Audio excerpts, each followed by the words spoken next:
হাত দিলেই মনে হচ্ছে এই শীতের দিন আগুন ধরে যাবে, এই পরিমাণ দাম পাচ্ছে। আমি বাজাজ পালসারকে ছোট করতেছি না, কমিউটার সেগমেন্টের মধ্যে one of the best bike হচ্ছে এটা। ব্যাপারটা হলো 1,98,500 টাকা এটার কারেন্ট প্রাইস। এই বাইকটাতে কী এমন আছে যে এই বাইকটার দাম এত? এখন বাজাজের সাথে আমার ব্যক্তিগতভাবে তো কোনো দ্বন্দ্ব নাই।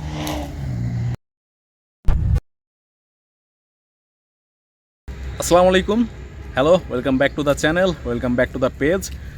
আজকে বাজাজ পালসার এসডি সিঙ্গেল ডিস্কের এই বাইকটা নিয়ে এসেছি। এর মূলত কারণ হচ্ছে বর্তমান 2023 সালে এই বাইকটা কেনা কতটুকু যুক্তিযুক্ত হবে, আর বাইকের প্রাইস যেহেতু বেড়েছে, তো সেই তুলনায় এই বাইকের বর্তমান বাজার মূল্য হচ্ছে 1,98,500 টাকা।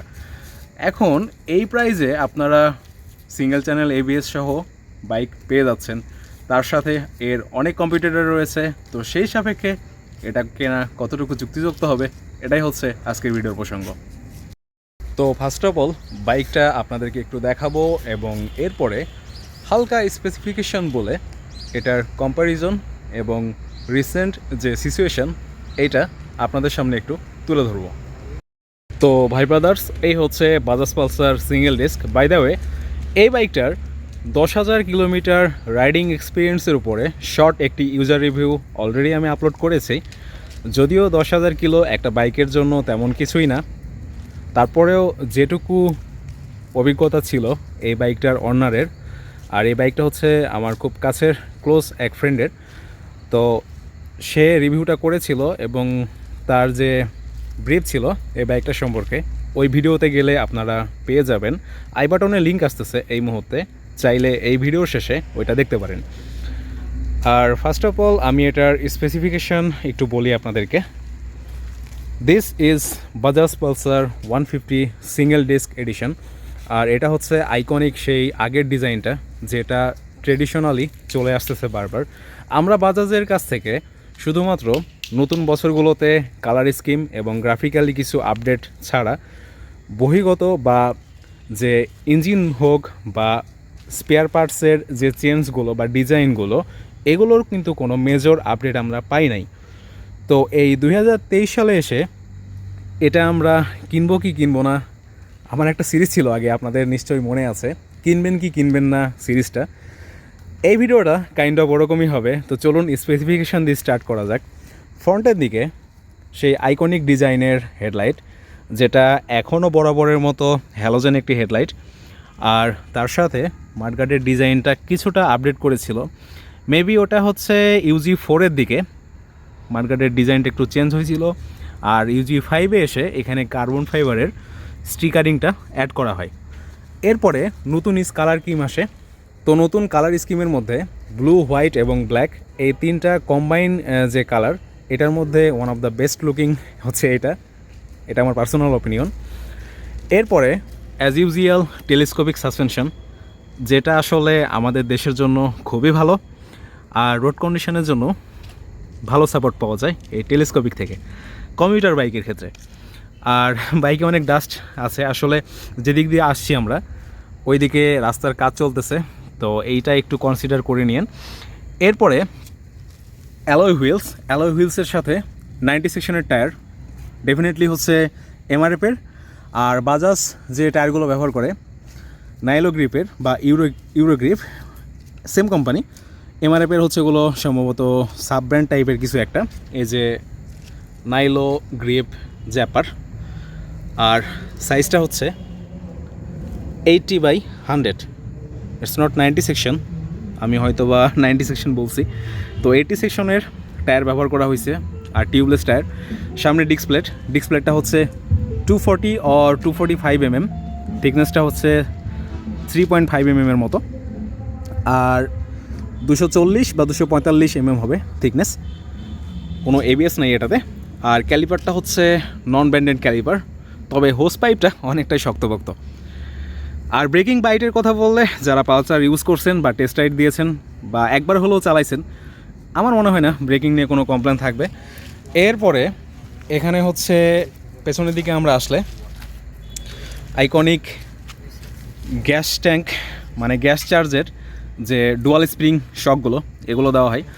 এইটার কারণ হচ্ছে এই গ্যাস চার্জের জন্য সাসপেনশনটা ভালো খেলে, মানে গ্যাস দিয়ে প্রেশার দেওয়ার কারণে এর স্মুথনেস বা যে স্টেবিলিটি এটা অনেকটাই ভালো থাকে।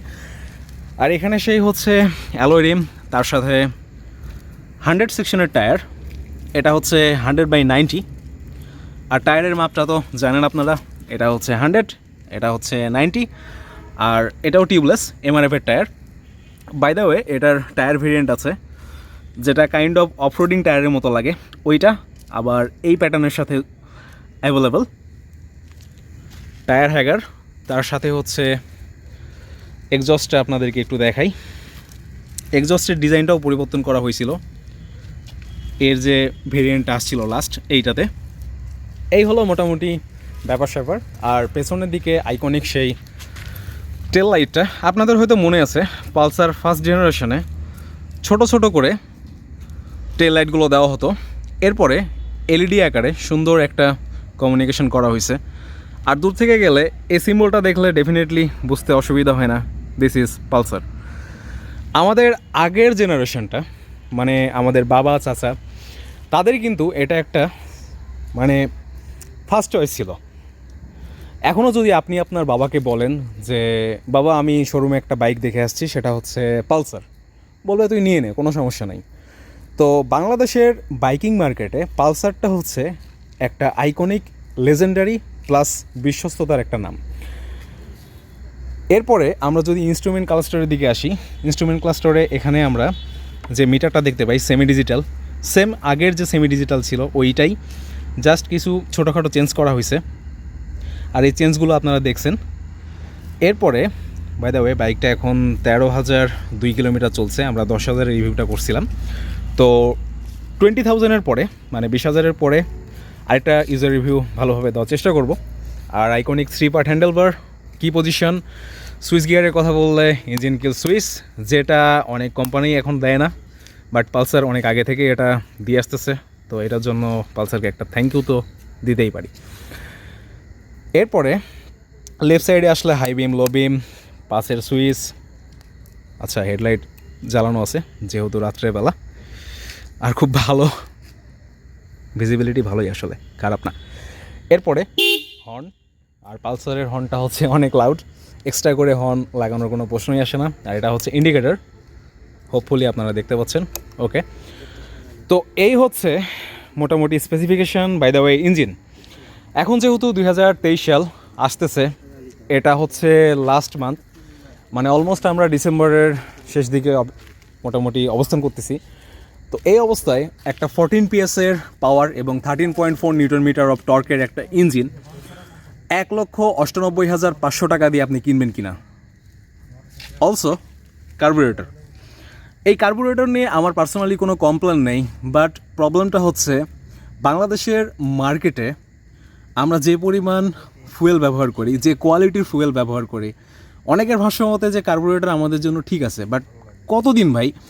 একটা বিষয় হচ্ছে কার্বুরেটর ভালো, খারাপ না, বাট ফুয়েল ইনজেক্টেড হলে আপনার মাইলেজ বাড়তেছে এবং ইঞ্জিনের স্মুথনেসটাও অনেকটাই ভালো থাকে। তো যদি ফুয়েল ইনজেক্টেড বাইকগুলো আমাদের দেশে প্রবেশ করে তবেই না এই ফুয়েলের যে ভোগান্তিটা বা ভালো গ্রেডের যে ফুয়েল এগুলো কিন্তু তারা ইউজ করতে, মানে যারা ফুয়েল পাম্পের মালিক তারা কিন্তু এগুলো ব্যবহার করতে বাধ্য হবে। কেননা যদি আপনি রাস্তায় বাইকই না চালাতে পারেন তাহলে কেন খারাপ মানের ফুয়েল থাকবে? তো আমার দিক থেকে আমি এটুকুই বলবো যে অনেক হয়েছে ভাই। Uttara Bajaj, Honda, Yamaha, TVS, Suzuki, what ever, আপনারা যতগুলো কোম্পানি বাংলাদেশে আছেন, দয়া ধর্ম করে ফুয়েল ইনজেক্টেড বাইকগুলো বাংলাদেশে নিয়ে আসুন। এখন আপনাদেরকে একটু বলি, এই 2023 সালে আমি বারবার একটা কথা অনেকবার হয়তো রিপিট করতেছি যে 23 সাল আসলে কি ভাই খারাপ লাগে। আর যেহেতু এটা একটা ইমোশনের ব্র্যান্ড, পালসার পছন্দ করে না এরকম পাবলিক খুব কমই পাওয়া যাবে। এখন বিষয় হচ্ছে এই 2023 সালে এসে এত টাকা দিয়ে এই বাইকটা আপনি কি কিনবেন? আপনি খেয়াল করেন বাইকিং মার্কেটে আপনার সিঙ্গেল চ্যানেল ABS, যেটা আমি ভিডিও শুরুতে বলতেছিলাম, এইটা প্লাস ওয়াইড টায়ার এবং হচ্ছে ইঞ্জিনের কথা আমি বলবো না, কারণ আমাদের একটা সময় অনেকেরই ভ্রান্ত ধারণা ছিল যে জাপানিজ ইঞ্জিনগুলো অনেক স্মুথ হয়, ইন্ডিয়ান ইঞ্জিনগুলো তেমন একটা স্মুথনেস আসে না। আমি ব্যক্তিগতভাবে আমার অনেক ভিডিওতেও এটা বলেছি, বাট এই সময়টাতে এসে এটা খুব একটা গ্রহণযোগ্যতা পাবে না, কারণ প্রত্যেকটা কোম্পানির কম্পিটিটর, এবং আপনারা যে বাইকগুলো চালাচ্ছেন এটা ডে বাই ডে যদি চালান তাহলে এই বিষয়টা বুঝতে পারবেন।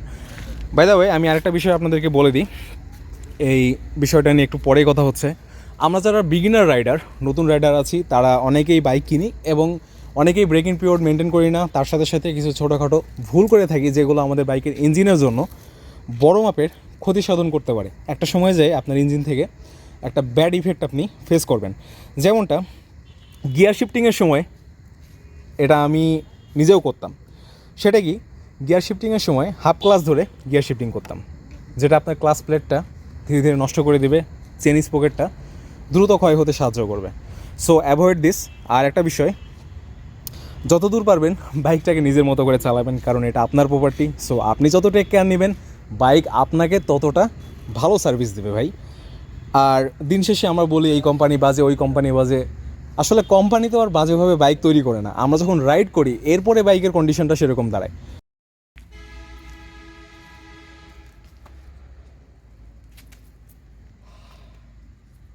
ভাই ব্রাদার্স,